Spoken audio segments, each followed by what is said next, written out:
அகிலம் நியூஸ் நேயர்களுக்கு வணக்கம். இன்றைய நாளுக்கான இரவு நேர பிரதான செய்திகள். முதலில் தலைப்புச் செய்திகள். எரிபொருள் விநியோகம் தொடர்பில் வெளியான அறிவிப்பு. நீர்கொழும்பு சிறைச்சாலைக்குள் வெடித்த மோதல். தீவிரமடையும் நீர்கொழும்பு சிறைச்சாலை, அவசரமாக இடமாற்றப்படும் கைதிகளின் இறப்பில் வெளியான அதிர்ச்சி தகவல். 14 ஆண்டுகள் கழித்து மிக மோசமான சிறைச்சாலை கலவரம், பிரித்தானிய பெண் கைதி நிலைமை. குடிவரவு குடியகல்வு திணைக்கள பிரதி கட்டுப்பாட்டாளர் கைது. யாழில் தலைதெறிக்க ஓட்டமெடுத்த மணல் கொள்ளையர்கள். நாடளாவிய ரீதியில் 1000 தொல்பொருள் தளங்களை பாதுகாக்கும் திட்டம். இறைவரி திணைக்களத்தின் முக்கிய அறிவிப்பு. மோட்டார் சைக்கிள்கள் நேருக்கு நேர் மோதி விபத்து, 2 மாணவர்கள் உட்பட 4 படுகாயம். தொடர்வன விரிவான செய்திகள். இலங்கையில் தற்போது நடைமுறையில் உள்ள QR குறியீடு அடிப்படையிலான எரிபொருள் விநியோக முறைமை எதுவித தடையுமின்றி தொடர்ந்து முன்னெடுக்கப்படும் என அறிவிக்கப்பட்டுள்ளது.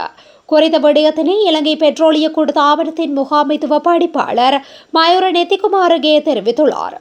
இந்த திட்டத்தை நிறுத்துவதற்கு அரசாங்கம் எதுவித தீர்மானமும் எடுக்கவில்லை என்றும் அவர் மேலும் சுட்டிக்காட்டியுள்ளார்.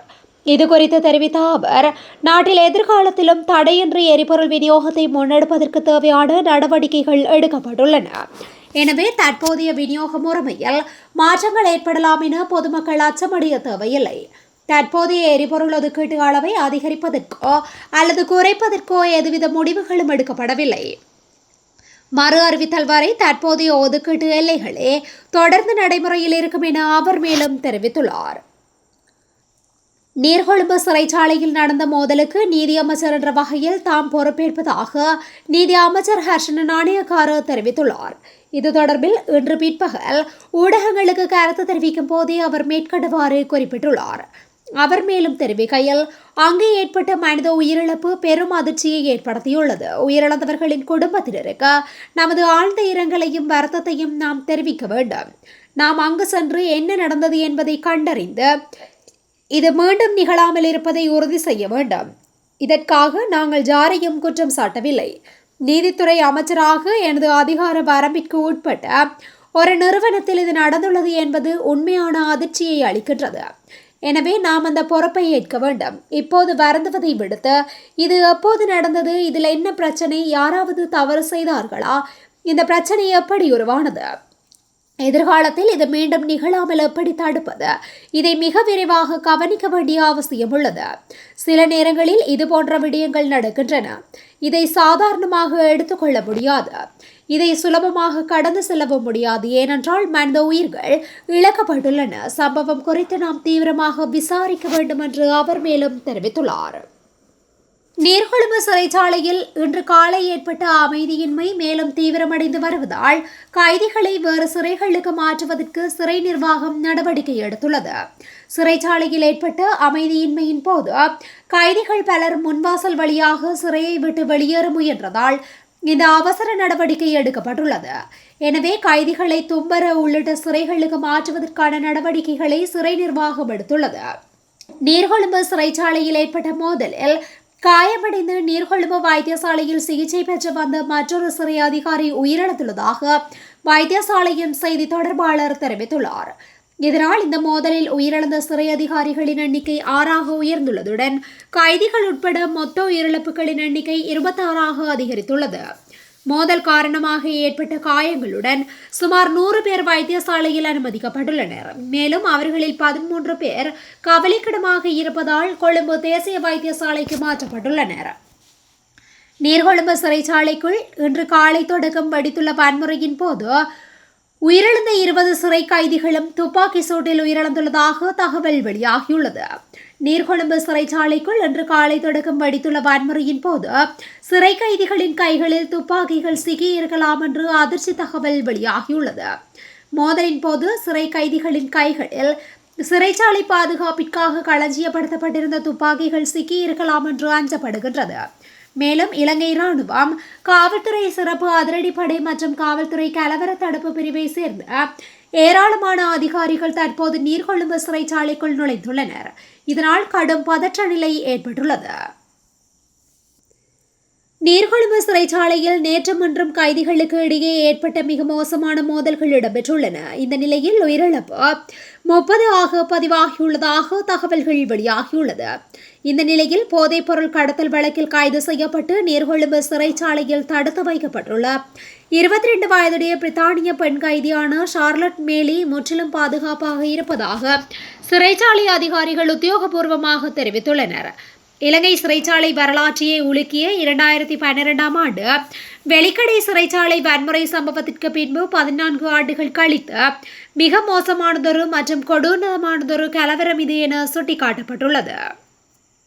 குடிவரவு குடியகழ்வு திணைக்களத்தின் பிரதி கட்டுப்பாட்டாளர் ஒருவர் போலி வெளிநாட்டு கடவுச்சீட்டு ஒன்றை தயாரிப்பதற்கு உதவி புரிந்த குற்றச்சாட்டின் கீழ் கொழும்பு மோசடி விசாரணை பணியகத்தினால் கைது செய்யப்பட்டுள்ளார். கொழும்பு பிரதம நீதவான் நீதிமன்றத்தில் விசாரணை செய்யப்பட்டு வரும் போலி கடவுச்சீட்டு தயாரிப்பு தொடர்பான வழக்கொன்றுக்கு அமைவாக இதுகுறித்த விசாரணைகள் முன்னெடுக்கப்பட்டு வருகின்றன. அதன்படி சென்னையில் இருந்து இலங்கைக்கு நாடு கடத்தப்பட்ட ஒழுங்கமைக்கப்பட்ட குற்றக்குழு உறுப்பினர் ஒருவரின் படத்திற்கு வேறொரு நபரின் கைரேகை உள்ளிட்ட உயிரியல் தரவுகளை உட்படுத்தி விண்ணப்ப படிவம் தயாரிக்கப்பட்டுள்ளது. மோசடியாக தயாரிக்கப்பட்ட விண்ணப்ப படிவத்தை முறையான பரிசீலனைக்கு உட்படுத்தாமல் பொறுப்பேற்று குறித்த பிரதி கட்டுப்பாட்டாளர் போலி வெளிநாட்டு கடவுச்சீட்டை வழங்குவதற்கு உடந்தையாக இருந்து உதவியதாக தெரியவந்துள்ளது. அதற்கமைய கொழும்பு மோசடி விசாரணை பணியகத்தில் வைத்து இன்றைய தினம் இந்த பிரதி கட்டுப்பாட்டாளர் கைது செய்யப்பட்டுள்ளார். யாழ்ப்பாணத்தில் சட்டவிரோதமான முறையில் மணலேற்றி சென்றவர்கள் போலீசாரை கண்டு வீதியில் மண்ணை பறித்த வண்ணம் தப்பியோடியுள்ளனர். சாவகச்சேரி மரவன்புலவு பகுதியில் சட்டவிரோதமான முறையில் மணலேற்றி சென்ற உளவு இயந்திரத்தை போலீசார் மறைத்த வேளை போலீசாரின் கட்டளையை மீறி உளவு இயந்திரம் பயணித்துள்ளது.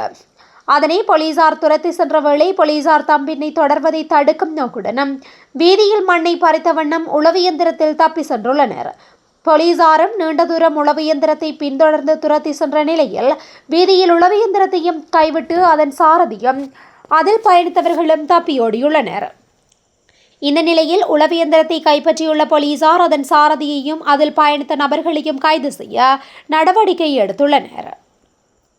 நாடளாவிய ரீதியில் அமைந்துள்ள 1000 தொல்பொருள் தளங்களை பாதுகாக்கும் தேசிய வேலை திட்டமும் அதற்கிணையாக ஏற்பாடு செய்யப்பட்டுள்ள தொல்பொருள் இருவாரமும் நாளை செவ்வாய்க்கிழமை முதல் ஆரம்பமாகுவதற்கான அனைத்து ஏற்பாடுகளும் செய்யப்பட்டுள்ளன.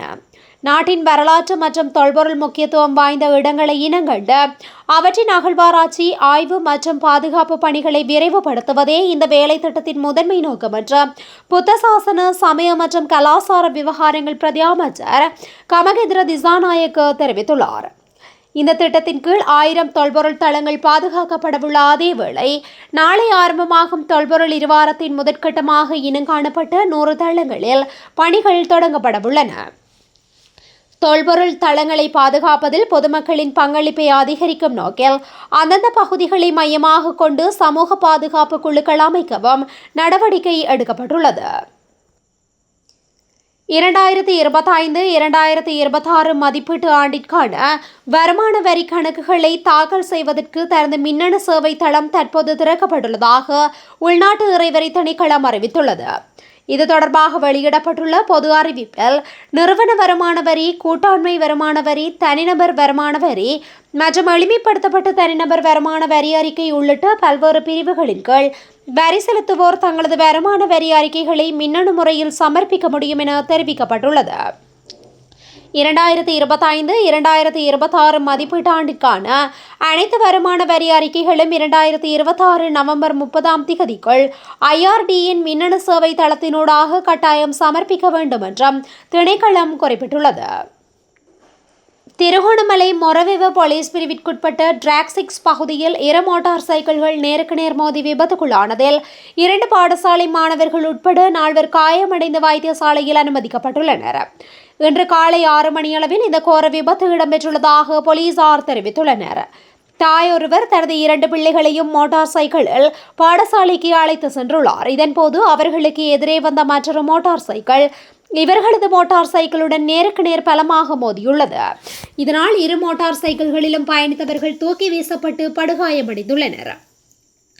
விபத்தில் கந்தளாய் வானில பகுதியைச் சேர்ந்த 22 வயதுடைய இளைஞர் ஒருவரும் மொரவெவ டிராக்சிக்ஸ் பகுதியைச் சேர்ந்த 42 வயதுடைய தாயும் படுகாயமடைந்துள்ளனர்.